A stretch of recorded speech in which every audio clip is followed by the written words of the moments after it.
اور دوسرا ایک یہودی اور ایک منافق کے مابین کسی معاملے میں تناؤ پیدا ہو گیا اور وہ فیصلہ لے کے حضور کے پاس آ گئے.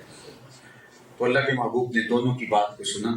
فیصلے تو میرٹ کی بنیاد پہ دیے جاتے ہیں، چاہے کوئی آپ کا مسلمان بھائی ہو یا چاہے کوئی دوسرا مخالف کافر ہو. تو حضور نے جب سنا تو وہ یہودی حق پہ تھا، تو آپ نے فرمایا کہ یہ درست ہے تم غلط ہو. اس کو بڑا برا لگا کہ میں کلمہ پڑھتا ہوں، اسلام کا ادعا رکھتا ہوں اور میرے حق میں فیصلہ ہی نہیں ہوا. تو اس نے وہاں سے نکل کے کہا کہ میں حضرت عمر سے فیصلہ کروں. اس کے ذہن کے کسی گوشے میں یہ بات بیٹھی تھی کہ حضرت عمر کافروں کے بارے میں، یہودیوں کے بارے میں سخت مزاج رکھتے ہیں، اور جب وہ یہ سنیں گے کہ یہ یہودی ہے اور میں مسلمان ہوں، بس کافی ہو گئے اتنا. تو وہ جا کے حضرت عمر کے دروازے پہ دونوں لوگ چلے گئے. اللہ اکبر. حضرت عمر باہر آئے، پوچھا کیا ماجرا ہے؟ کہا کہ میرا اور اس کا تنازع ہے، اور یہ یہودی ہے حضرت اور میں مسلمان، اور اپنی ساری بات سنائی. حضرت عمر نے بات سنی اور یہودی سے کہا تم کچھ کہنا چاہو؟ کہا میں ایک ہی بات کہنا چاہتا ہوں، اس مقدمے کا فیصلہ اللہ کے رسول میرے حق میں کر چکے.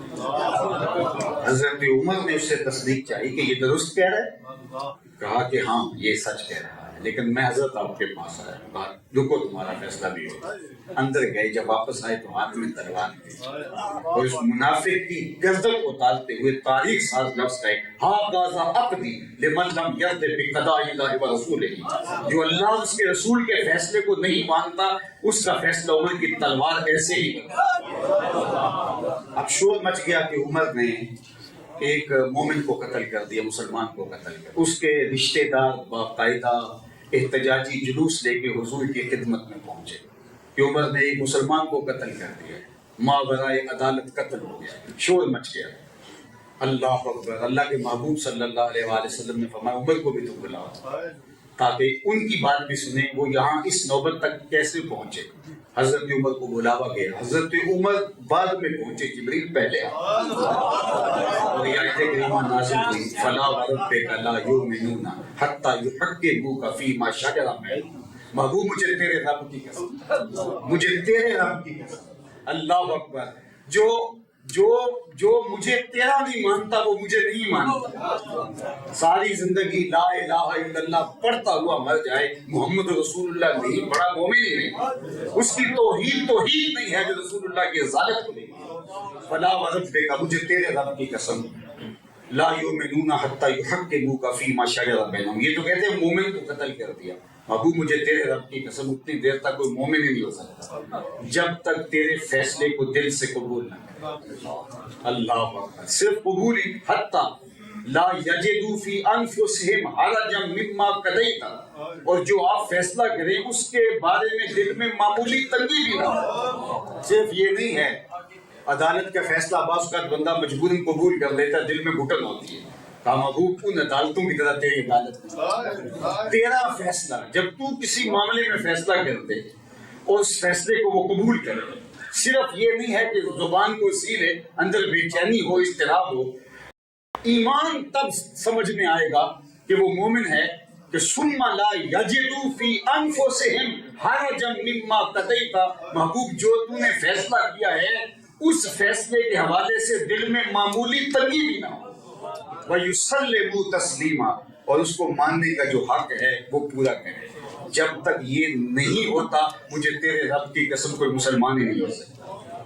اب مجھے بتاؤ کہ جب حضور کے فیصلے کو یوں ماننا ہے تو پھر آئین مصطفیٰ ہماری زندگی کا جزو لا ینفک ہوگا کہ پھر ان کا بتایا ہوا انداز حیات، ان کے دیے ہوئے قوانین، ضابطے، اسلوب حیات، نظام ہماری زندگی پر کس طرح پورا کرے گا. آج ہمارا مسئلہ کیا ہے؟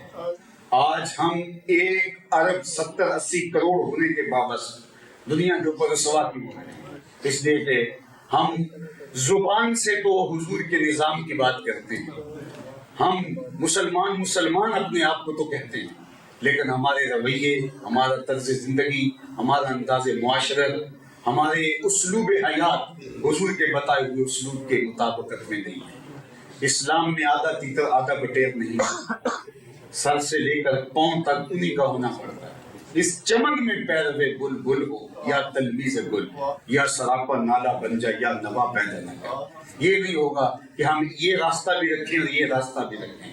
کہا محبوب ایک طرف تیرا فیصلہ ہے، ایک طرف سارا زمانہ ہے، محبوب تیرے فیصلے کو یوں ماننا ہوگا کہ دل میں کوئی کھٹکا بھی نہ ہو۔ ثم لا یجدوا فی انفسہم حرجا مما قضیت، جب تک یہ درجہ قلبی کیفیت کا نہ ہو، میں خدا ہو کے کہتا ہوں مجھے تیرے رب کی قسم بندہ مومن نہیں، باقی کہانیاں تو بات کی ہیں۔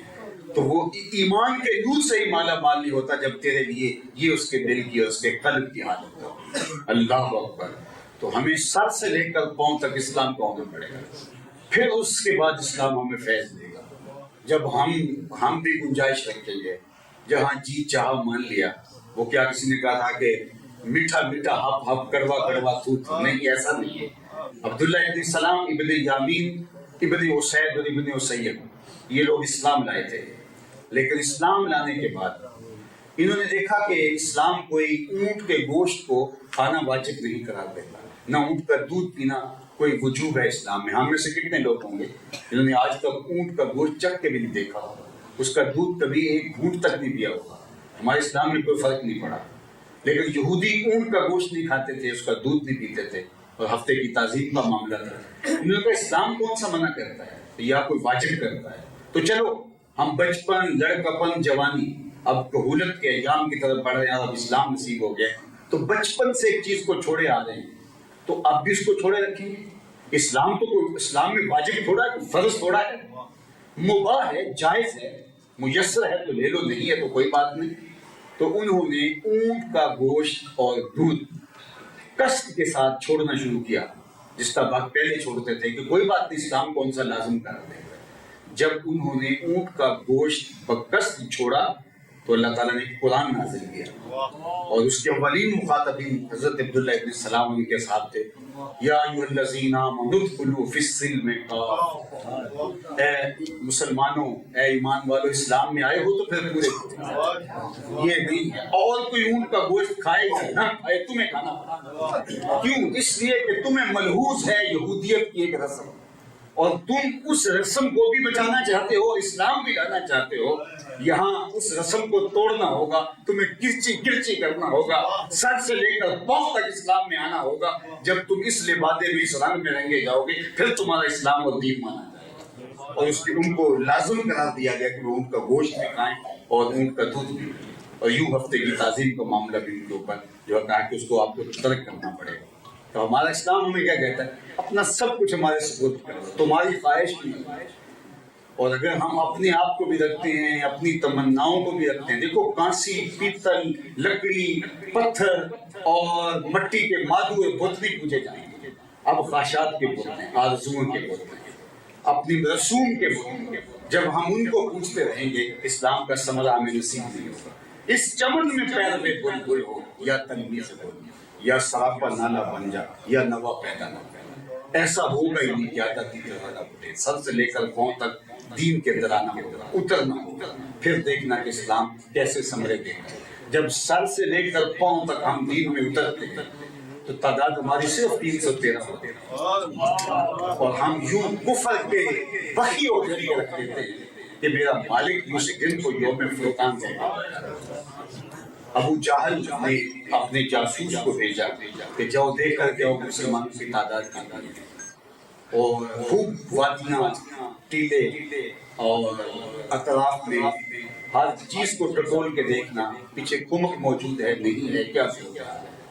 تو اس کا جو جاسوس تھا وہب بن عمیر، وہ گیا اور واپس پلٹ کے آ کے اس نے جو رپورٹ دی وہ یہ تھی کہ 3 اونٹ کھا سکتی ہے، یعنی ان کی تعداد میں پیچھے وادیاں بھی دیکھ آیا ہوں، ٹیلے بھی میں نے پورے ٹٹول لیے، ان کے پاس تلواریں بھی نہیں ہیں، ان کے پاس آلات حرب و ضرب بھی نہیں ہیں، بس وہ فاقہ مست لوگ ہیں، تن پہ کپڑے بھی پورے نہیں ہیں۔ اور جب یہ 313 مدینے سے نکلے تھے تو یہودیوں نے کہا تھا کدھر جا رہے ہو، تمہارے پاس تو تلواریں بھی نہیں ہیں۔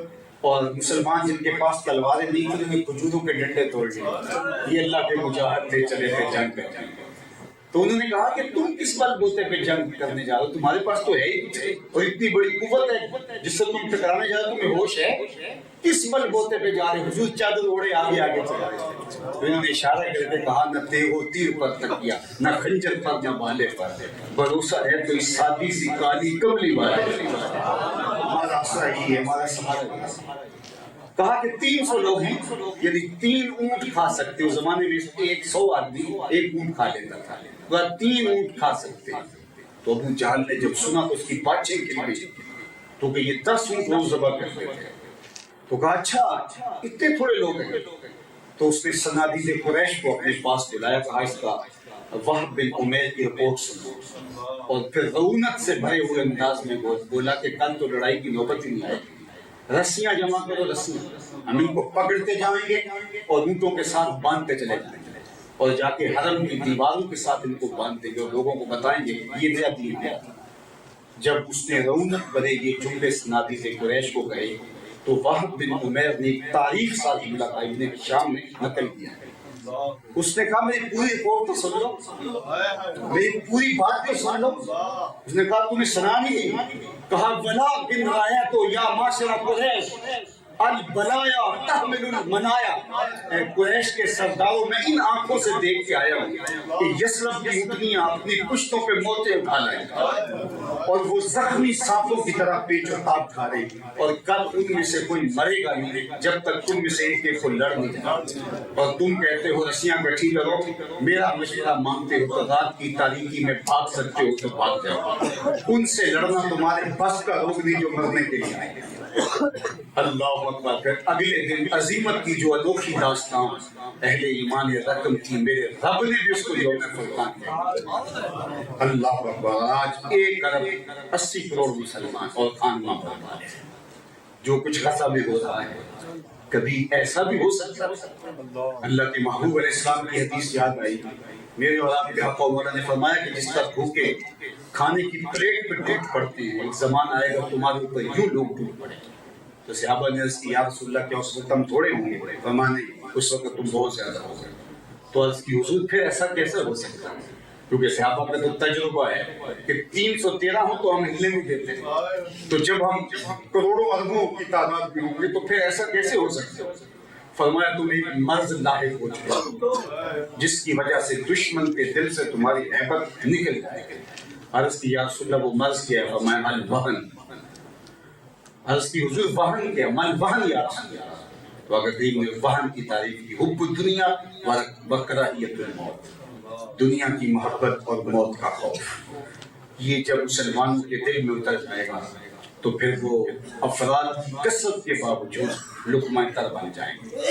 جس طرح کھانے کی پلیٹ پہ بھوکے چمٹتے ہیں اور جھپٹتے ہیں، لوگ ان کو توڑ توڑ کے کھا جائیں گے، جو پہلے شام میں ہوا ہے، جو کشمیر میں ہو رہا ہے، روہنگیا میں تاریخ پڑے روہنگیا میں آریوں سے چیر کر کے ہنڈیوں میں گوشت پکا کے مسلمانوں پر کھایا، اور آج یہاں بچوں کے ساتھ جو سلوک کیا ہے، خواتین کے ساتھ، وہ کتنی دردناک کہانی ہے کہ یہودی گنڈے نکلتے ہیں اور پھر آپس میں کہتے ہیں فلاں علاقے کی عورتیں زیادہ خوبصورت ہیں، چلو آج ادھر کو چلتے ہیں، اور 56 اسلامی ملک، ایٹمی طاقتیں، یہ میزائل سسٹم، یہ بڑی بڑی بھاری بھرکم منظم فوجیں، حربی مہارتیں، یہ کہاں چلی گئی؟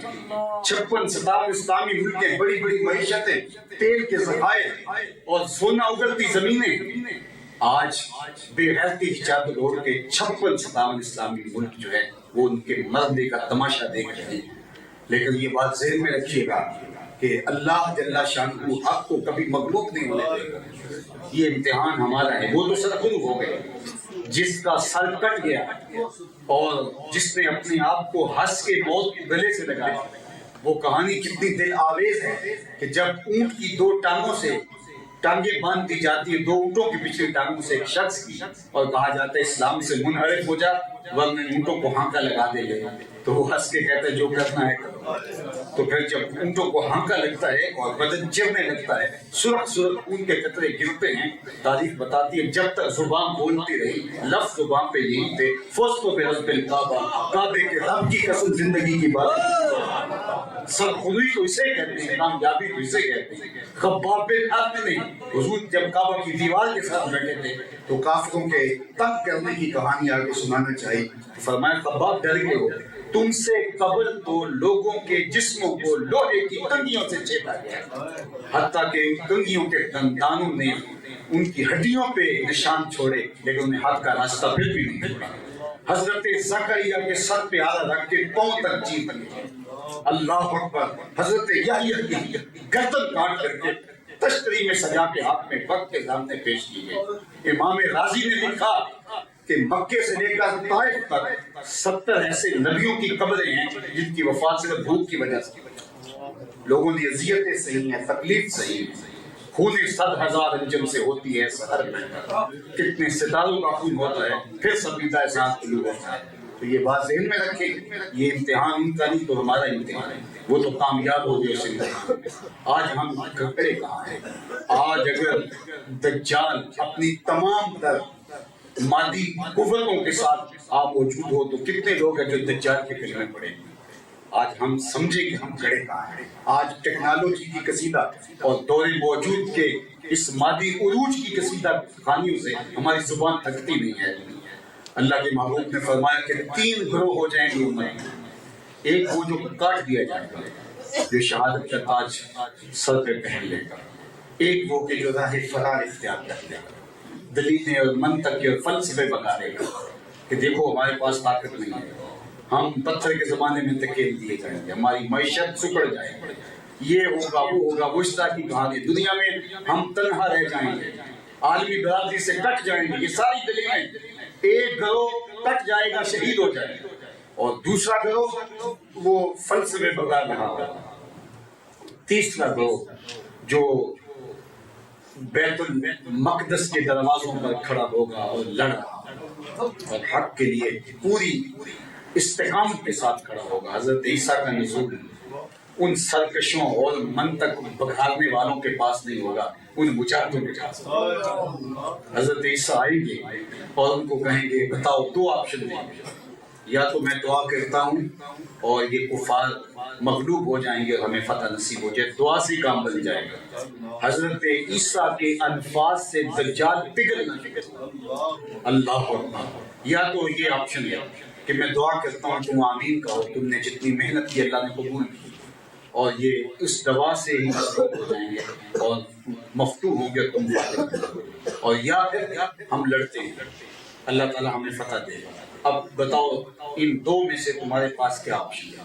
تو وہ کہیں گے ہم تو لڑیں گے۔ حضرت عیسیٰ فرمائیں میں تمہارے ساتھ ہوں، اور پھر حضرت عیسیٰ کے الفاظ سے دجال پگھلنا شروع ہوگا اور یہ مجاہد بڑھ بڑھ کے حملے کریں گے، اللہ اکبر۔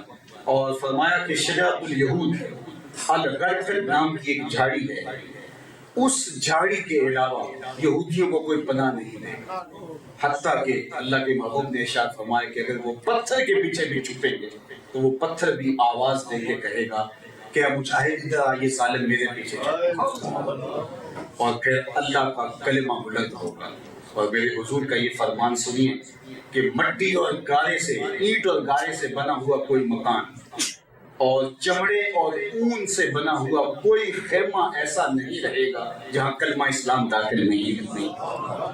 اور میں کہا کرتا ہوں شرق سے لے کر غرب تک، شمال سے لے کر جنوب تک، کائنات میں ایک چھت بھی ایسا نہیں ہوگا جہاں میرے آقا محمد کے نام کا جھنڈا، پوری دنیا کے اوپر اسلام غالب ہوگا اور اسلام کے بغیر لہرا وہ وقت آنے والا ہے، اور اسلام کی نشر اور اسلام کی نہضت ہونے والی ہے۔ اور سنو تمہیں ٹھنڈ پڑے گی، اللہ کے محبوب نے قسم کر دے والذی نفسی بیدہ لینزلن عیسیٰ ابن مریم ثم لئن قام علی قبری فیقول یا محمد لاجیبن، میں مجھے اس رب کی قسم جس کے قبضہ قدرت میں میری جان ہے، حضرت عیسیٰ نازل ہوں گے اور یہ سارا کام مکمل کرنے کے بعد حضرت عیسیٰ حضور کی قبر پہ، جب کام مکمل ہو جاتا تو ہیڈ کوارٹر میں حاضر ہو کے سلوٹ کیا، فرمایا حضرت عیسیٰ میری قبر پہ آئیں گے، ثم لئن قام علی قبری، پھر میری قبر پہ آئیں گے، فیقول یا محمد، اور کہیں گے حضور یا محمد میں حاضر ہو گیا، کام پورا ہو گیا ہے، اب سنو حضور نے فرمایا لَأَجِيبَنَّهُ، میں قبر سے عیسیٰ کو جواب تو وہ وقت آنے والا ہے. اب ہم دیکھیں کہ ہم کدھر کھڑے ہیں. ہم ظلم کے ساتھ ہیں یا انصاف کے ساتھ ہیں، جبر کے ساتھ ہیں یا ہم سچائی کے ساتھ ہیں. یہ پوری دنیا دو صفوں میں بٹ گئی ہے، کوئی تیسرا راستہ نہیں ہے. ہم نے حق کے ساتھ ہی کھڑا ہونا ہے. تذبذب، تشکیک اور بے یقینی موت سے بھی بدتر ہے. اقبال نے کہا تھا سنہ تہذیب حاضر کے گرفتار غلامی سے بدتر ہے بے یقینی. قوموں کو بے یقینی میں مبتلا کر دیا جاتا ہے. ان کے اس ڈوم کی بات ہو رہی ہے جو اندر کوئی میزائل نہیں گھسنے دیتا، وہ تو لنگڑے مچھر کو گھستا ہے، وہ تو بابیلوں کے آگے کچھ چیز کو ٹھہرنے نہیں دیتا، وہ رب ہے. تو یہ کیا قصیدے پڑھتے ہو؟ حالت جنگ کے اندر اگر حقیقی طور پہ بھی دشمن کے پاس کوئی واقعہ ایسی چیزیں ہوں تو مسلمان کو اجازت نہیں ہے کہ حالت جنگ کے لوگ کے تاکہ اس سے مورال پست ہوتا ہے، مورال بلند رکھنا ہوتا ہے. لیکن آج یہ فلسفی اور یہ بڑے دانشور یہ ان کے قصیدے پڑھتے پھرتے ان کے پاس یہ کچھ ہے. اگر اتنا کچھ ہے اور ایک میزائل اور ایک گولی بھی ڈستی تو پھر ایک میزائل ڈرنے سے ٹانگیں کیوں کام؟ وہ اگر ان کے پاس اتنا مضبوط حصار ہے تو پھر لڑتے کیوں ہیں، بھاگتے کیوں ہیں؟ اس ڈوم پہ ان کو تو یقین نہیں ہے، تمہیں یقین کیسے پیدا ہوگا؟ تو اپنے ایمان کو مضبوط کرنا ہوگا، تشکیل سے، تذبذب سے اور بے یقینی سے ذکر ہو کے یقین کے دائرے میں آنا ہوگا. اور حضور کا یہ فرمان بار بار سننا ہوگا کہ مٹی، پتھر اور گارے اور اینٹ سے بنا ہوا کوئی مکان اور چمڑے اور اون کا کوئی خیمہ باقی نہیں بچے گا جہاں کلمہ اسلام داخل نہیں. تو اسلام کا جھنڈا ہی اونچا ہوگا. آ ملیں گے سینہ چاک آنے چمن سے سینہ چاک، بس میں گل کی ہم نفس باد صبا ہو جائے گی، شبنم افشانی پیدا کرے گی میری سوچ و ساتھ، اس چمن کی ہر کلی برداشت نہ ہو جائے گی. آسمان سہل،